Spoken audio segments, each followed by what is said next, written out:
Okay, now I'm on page 127 of the notes. Problem 2, apologize if you can hear my dogs in the background. They're ready to get out. Not, they're whining. Um, a lot of times for a midterm problem and so forth, you'll be asked to create a graph just based on some criteria or some characteristics. And what that does, that takes away the need for you to actually calculate all this stuff, from a formula, because pretty much the bottom line is you're going to get all these characteristics with the function, and we've already done a couple of those on the previous examples. If I just had to freehand this, I'm going to try to do it right the first time because I don't get a second go at this. If this is, -1, and the reason I'll show you why I'm putting this in here in a second, 2, I've already gone up here and looked at -1, my slope is 0 because my first derivative is 0. And at 2, my slope is also 0. That means you have potential critical points. Now, you could use that table like I mentioned and showed earlier.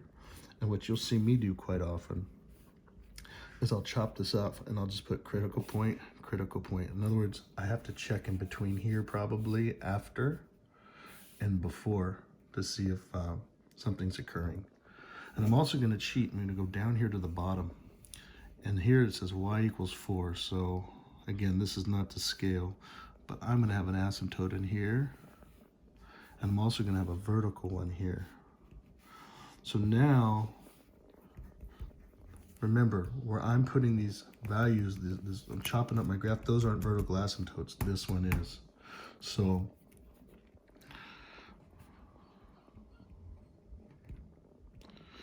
that's a vertical asymptote at x equals 0. So now we've taken care of this, we've taken care of that, and actually this one right here.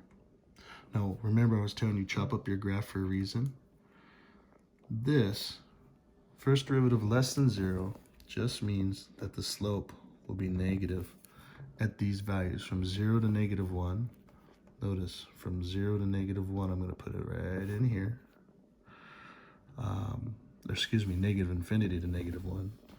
So here I'm going to have a negative slope. And also from 0 to 2. So in here, I'm sorry, I got my finger on it. In here, from 0 to 2, I'm going to have a negative slope. And you're more than welcome to write it like that, or you can write it f prime of x less than 0 if you like that notation. And also, if I keep going down here, my first derivative is bigger than 0. That just means it's positive. When I'm between -1 and 0, so I'm positive in between here.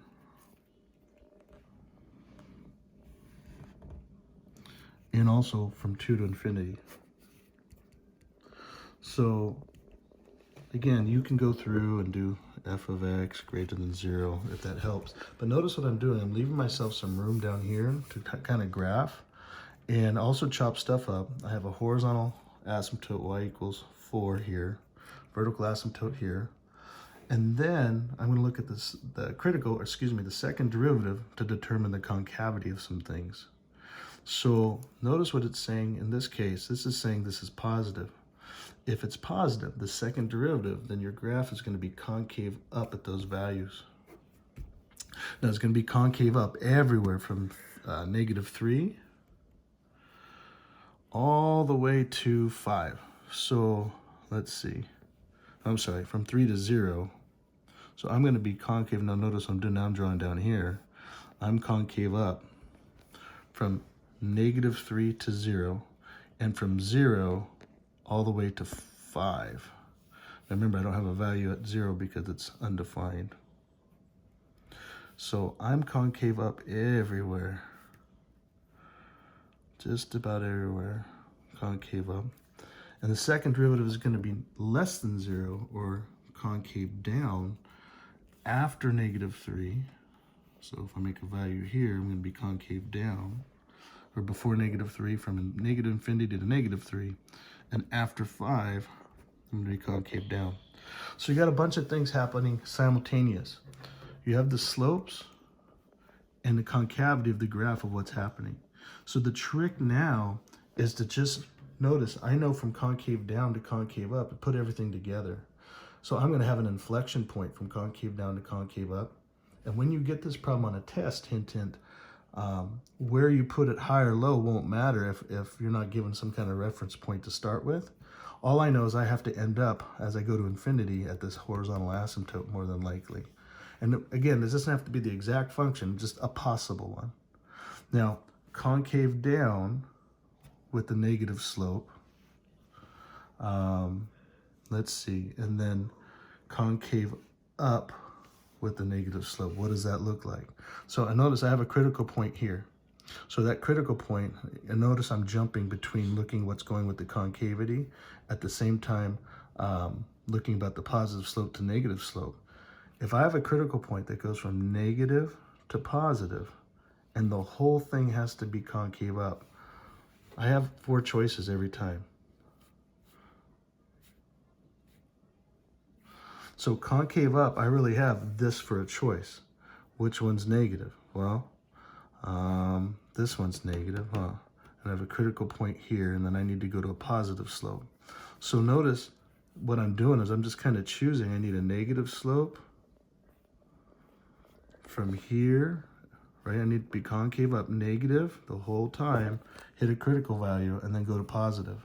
So something that could be happening, I'm not sure if it is, but, and again, I don't know really where to draw this thing, but I'm just freehanding this thing. It could be something like this, and maybe go off to a infinity, because I have that asymptote there.